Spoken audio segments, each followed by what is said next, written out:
Hello friends, स्वागत है आपका spiritual and natural technical point पर।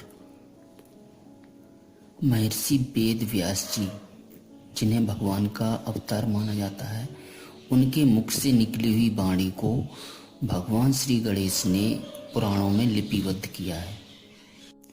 स्कंद पुराण के अनुसार व्यास जी कहते हैं कि जिस घर में पतिव्रता स्त्री होती हैं उनका जीवन सफल हो जाता है। पति की आयु बढ़े इसलिए वह कभी पति के नाम का उच्चारण नहीं करती। पति के भोजन कर लेने पर वह भोजन करती हैं। पति के खड़े रहने पर स्वयं भी खड़ी रहती हैं। पति के सो जाने पर स्वयं सोती हैं तथा पहले ही जाग जाती हैं। पति यदि दूसरे देश में हो तो वह अपने शरीर का श्रृंगार नहीं करती। वह दरवाजे पर सोती या बैठती नहीं, वह दरवाजे पर देर तक खड़ी नहीं रहती। जो वस्तु देने योग्य नहीं होती वह स्वयं कभी किसी को नहीं देती। पति की आज्ञा के बिना वह तीर्थ यात्रा को या विवाह उत्सव को देखने के लिए नहीं जाते। रजस्वला होने पर भली भांति स्नान करके सबसे पहले पति के ही मुख का दर्शन करें, दूसरे किसी का नहीं। यदि पतिदेव उपस्थित न हो तो मन ही मन उनका ध्यान करके सूर्य देव का दर्शन करें। कभी अकेले ना रहें और निर्वस्त्र होकर ना नहाएं।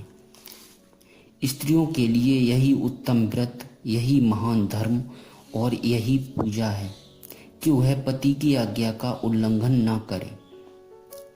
उसके लिए शंकर और विष्णु भगवान से भी बढ़कर उसका पति है। जो पति की आज्ञा का उल्लंघन करके व्रत व त्योहार करती हैं वह पति की आयु को हर लेती हैं। स्त्रियों को पति से ऊंचे आसन पर नहीं बैठना चाहिए, दूसरों के घर नहीं जाना चाहिए। जो खोटी बुद्धि वाली स्त्री पति का साथ छोड़कर एकांत में विचरती हैं वह वृक्ष के खोखले में सोने वाली उल्लुकी होती हैं। जो दूसरे पुरुष को कटाक्ष से देखती हैं वह ऐंची आंख वाली हो जाती हैं। जो पति की आंख बचाकर किसी दूसरे पुरुष को निहारती हैं वह कानी विकृत मुख वाली अथवा कुरूपा होती हैं। पति ही देवता, पति ही गुरु, पति ही सब कुछ है। पति ही धर्म, तीर्थ एवं व्रत है।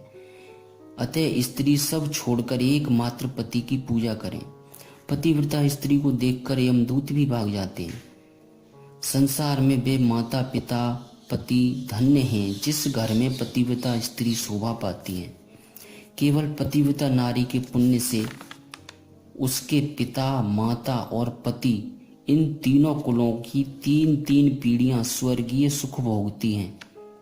दुराचारी स्त्रियां अपना शील भंग करने के कारण पिता, माता और पति तीनों कुलों को नरक में गिराती हैं और स्वयं भी इस लोक तथा परलोक में दुख भोगती हैं। पतिव्रता का चरण जहाँ जहाँ धरती का स्पर्श करता है वह स्थान तीर्थ भूमि की तरह मान्य है। वास्तविक गृहस्थ वही है जिनके घर में पतिव्रता स्त्री हैं। जैसे गंगा में स्नान करने से शरीर पवित्र होता है, उसी प्रकार पतिव्रता का दर्शन करने से संपूर्ण गृह पवित्र हो जाता है। इसी प्रकार स्त्रियों के कर्तव्य बताए हैं। इन पर माता बहनों को विशेष ध्यान देकर इनका आचरण करना चाहिए।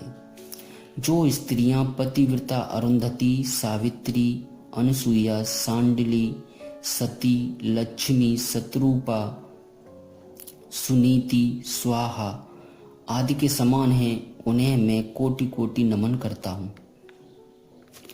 यदि यह वीडियो आपको पसंद आया हो तो इसे लाइक और शेयर अवश्य करें। यदि कोई त्रुटि हो तो प्लीज़ मुझे कमेंट जरूर करें।